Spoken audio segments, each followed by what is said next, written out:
So we're going to have a look for the Chaturanga option. So how do we get into that? Chaturanga is always pretty invigorative position, and it always creates a lot of challenges. So we're going to start from the tabletop position. So come into all your fours. Come into all fours. Placing the palms underneath your shoulders. Your knees are underneath your hips. You push into those shoulders. Engage in the core. You can even give yourself a small tap just to start feeling those muscles. We're going to push into those shoulders, tucking the toes in and lifting yourself first couple of inches from the ground, just like hovering over here, and then exhale, sending yourself back to the downward facing dog, to the Adho Mukha Svanasana. So pressing firmly into the palms, spreading the fingers wide. If your heels, they don't come all the way down to the ground, that's okay. You can micro bend the knees and trying to glue your belly towards your hips, towards your thighs basically. So that's the intention that we're looking at. So from there, we're gonna start extending the legs. And if the heels, they come or they don't come to the ground, that's perfectly normal. Beautiful. Taking a moment here to settle down into the pose. And then on an inhale, we're going to start around the spine, coming all the way to the plank. So all those vinyasas, all those chaturangas, they start from the plank. Again, we keep the palms underneath the shoulders. The fingers, they spread wide. You engage the core that you did like you did in the tabletop. You engage the legs. The stronger the legs, the easier is to hold the plank.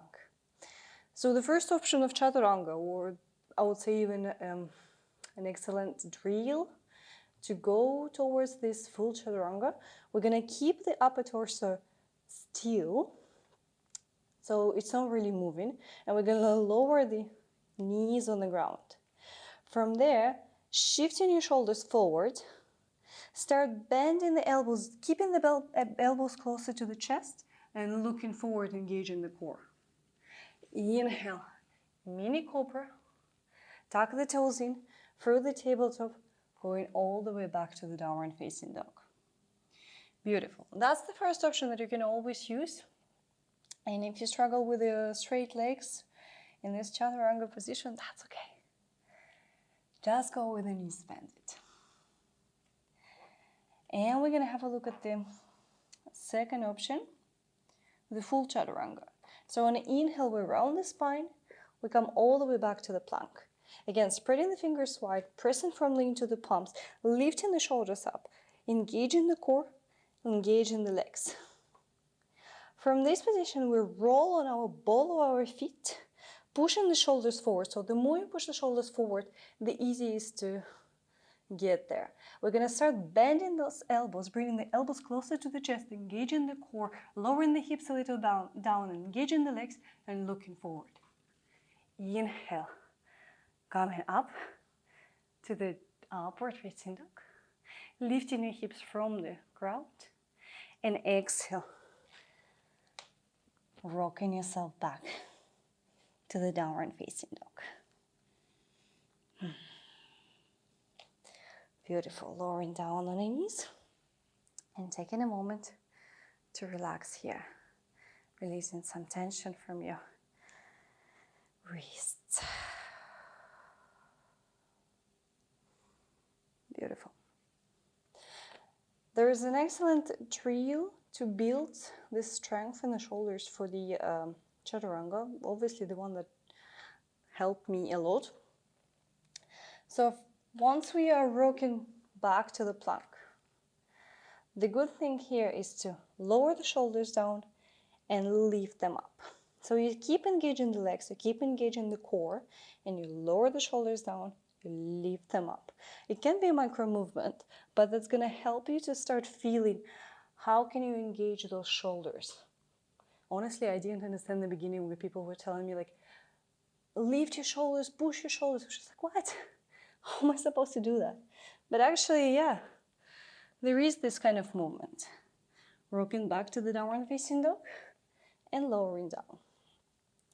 You can do the same thing from the tabletop position, bringing the palms underneath the shoulders, your knees underneath your hips, And again, we're gonna do the same thing. Engage in the core.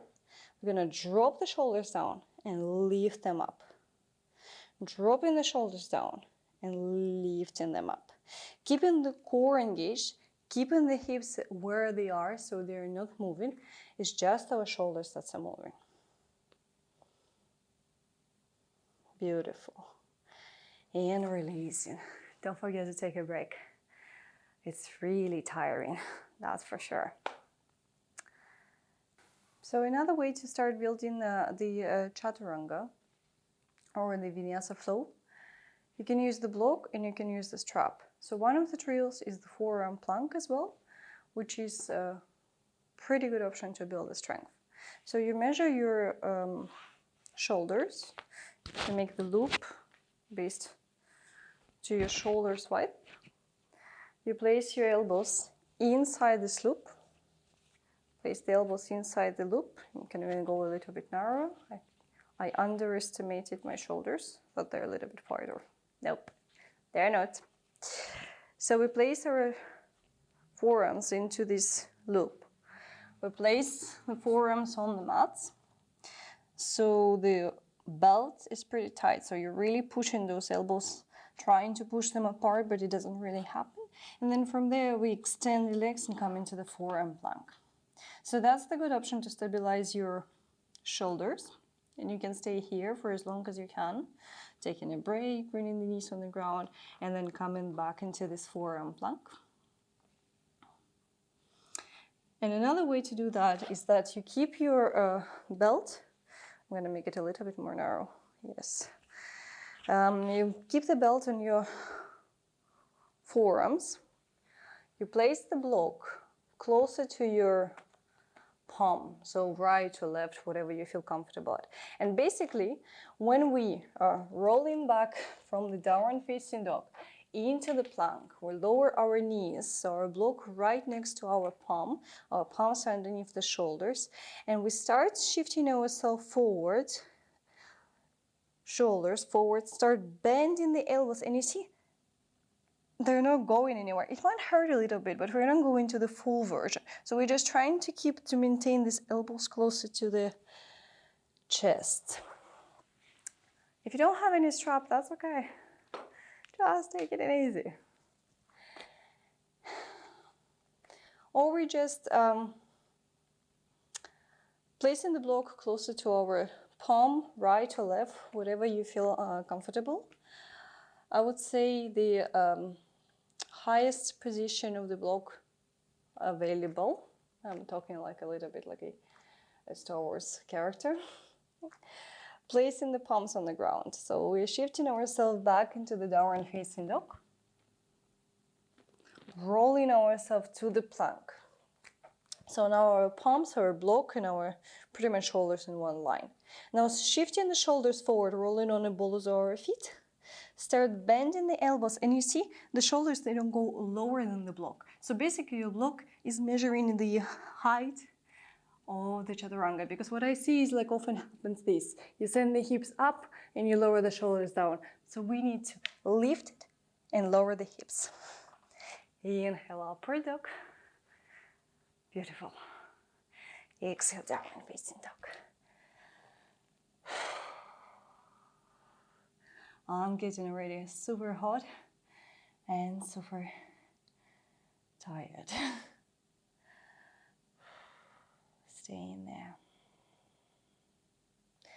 Lowering the knees on the ground. And with the knees on the ground, we can do exactly the same thing. So we push into the palms, we lift the shoulders, we engage the core, we shift the shoulders forward, we start bending the elbows, and again, we look where we place our elbows, so pretty much the height of the block. And that's how we build the strength. Inhale up, tucking the toes in, exhale, downward facing dog. Lowering your knees on the ground. Beautiful. Don't be scared to do the Vinyasa with your knees on the ground. At least to start building this strength and awareness of your body, of your shoulders. There's nothing wrong about that. And once you start feeling that you're getting into that pretty comfortable and it starts to get easy, you're gonna you can start engaging those legs, straightening them up, and getting into those full Chaturanga. And believe me, it's possible. The first time I was looking at it, I was just like, really? I'll never be able to do that. I hope that's been helpful. If you have any questions, you know where to find me.